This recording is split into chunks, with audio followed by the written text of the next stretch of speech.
Assalamualaikum warahmatullahi wabarakatuh. Pada kesempatan ini saya akan melanjutkan materi kita yang sebelumnya masih di matematika kelas 4 sekolah dasar.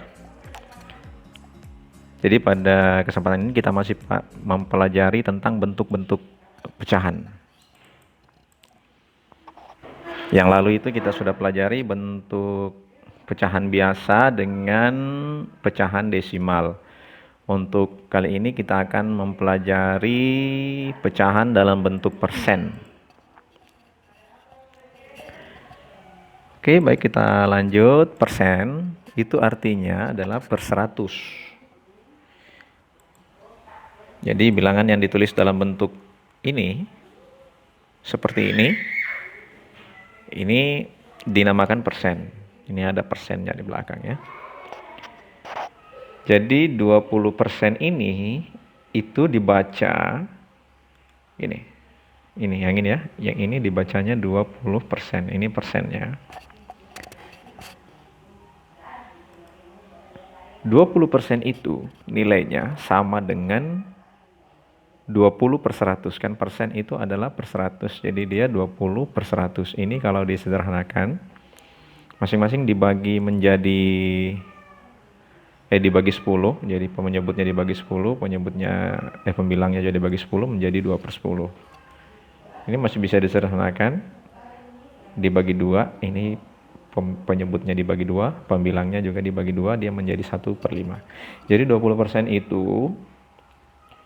itu sama dengan 1/5 pecahan biasa. Jadi untuk pecahan biasanya 1/5, oke? Coba kita akan belajar bagaimana mengubah pecahan biasa menjadi persen. Jadi mengubah pecahan biasa menjadi persen itu sama dengan mengubah penyebut pecahan itu menjadi 100. Jadi kalau penyebutnya sudah 100, misalnya 1/100 berarti dia 1%. Kalau 2/100 berarti 2%. Jadi bagaimana kita mengubah penyebutnya menjadi 100? Jadi kalau misalnya dia 5/100 berarti itu sudah 5%. Oke, coba kita perhatikan pecahan berikut. Jadi kita akan mengubah 2/5 ini menjadi persen. Coba kita lihat 2/5. Ini langkah pertama kita harus mengubah penyebutnya ini menjadi 100. Jadi kita harus mengubah penyebutnya menjadi 100. 5 ini bagaimana caranya menjadi 100? Ya, dia harus dikali dengan angka berapa, dengan bilangan berapa. Jadi sini kita kali dengan 20. Karena 5 kali 20 itu 100. Kalau penyebutnya dikali 20, maka pembilangnya juga harus dikali 20 sehingga ini menjadi 40/100. Jadi dapat dikatakan kalau sudah 40/100 berarti dia 40%. Jadi 2/5 itu 40%. Sudah kita ubah ya. Coba sekali lagi kita perhatikan. Kita akan mengubah 3/10 menjadi persen. Coba 3/10. 10-nya ini kita ubah menjadi 100 penyebutnya ini. Bagaimana diubah ya? Kita harus kali 10, 100. Kalau di sini dikali 10, maka di sini juga harus kali 10. Sehingga hasilnya adalah ini 3 kali 10, 30, 10 dikali 10, 100. Kalau sudah 30/100 berarti ini adalah 30%. Kita sudah mengubah 3/10 menjadi 30%. Nah, sekarang coba kita perhatikan bagaimana mengubah persen menjadi pecahan biasa, sebaliknya dari yang tadi ya. Jadi langkah pertama itu terlebih dahulu kita ubah bentuk pecahan berpenyebut 100. Jadi diubah dulu pecahannya menjadi per 100, kembalikan dari tadi ya, mengubah pecahan biasa menjadi persen. Jadi diubah dulu menjadi per 100, kemudian disederhanakan. Itu kalau mengubah persen menjadi pecahan biasa, kebalikan dari yang tadi ya. Coba kita perhatikan pecahan berikut. Jadi kita akan mengubah 15% menjadi pecahan biasa. Jadi langkah pertama, ini kita buat dulu dia menjadi per 100. Jadi 15/100. Ya. Jadi diubah penyebutnya menjadi 100. Kemudian kita sederhanakan Jadi ini bisa disederhanakan, kita bagi dengan 5. Jadi penyebutnya ini kita bagi 5, maka pembilangnya juga kita bagi 5. Jadi 15 bagi 5 adalah 3, sedangkan 100 dibagi 5 20. Jadi bentuk pecahan biasa dari 15% adalah 3/20.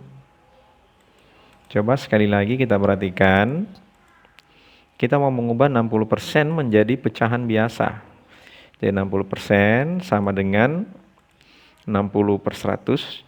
Jadi ini diubah dulu menjadi penyebutnya 100. Jadi yang 100 ini 60/100 kita harus sederhanakan lagi. Jadi kita sederhanakan langkah keduanya ya, mengubah mengubah persen menjadi pecahan biasa.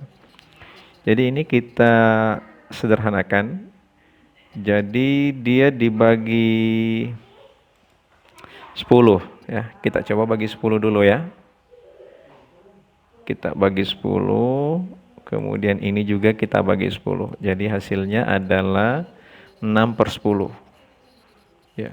Ini sebenarnya masih bisa lagi disederhanakan ini. Disederhanakan menjadi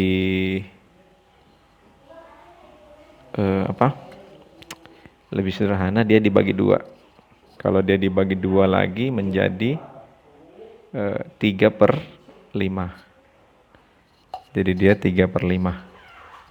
Oke, terus. Oke. Jadi sekarang kita latihan.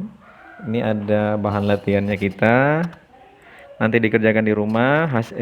Hasil kerjanya bisa dikirim ke WA, bisa juga melalui kalau ada yang dipertanyakan bisa di kolom komentar, bisa juga melalui WhatsApp. Oke, baiklah. Demikianlah video singkat ini saya akhiri. Mudah-mudahan bisa bermanfaat buat kita semua, buat sahabat saya yang membutuhkan sebagai bahan referensi pembelajaran untuk materi yang sama. Saya akhiri. Wassalamualaikum warahmatullahi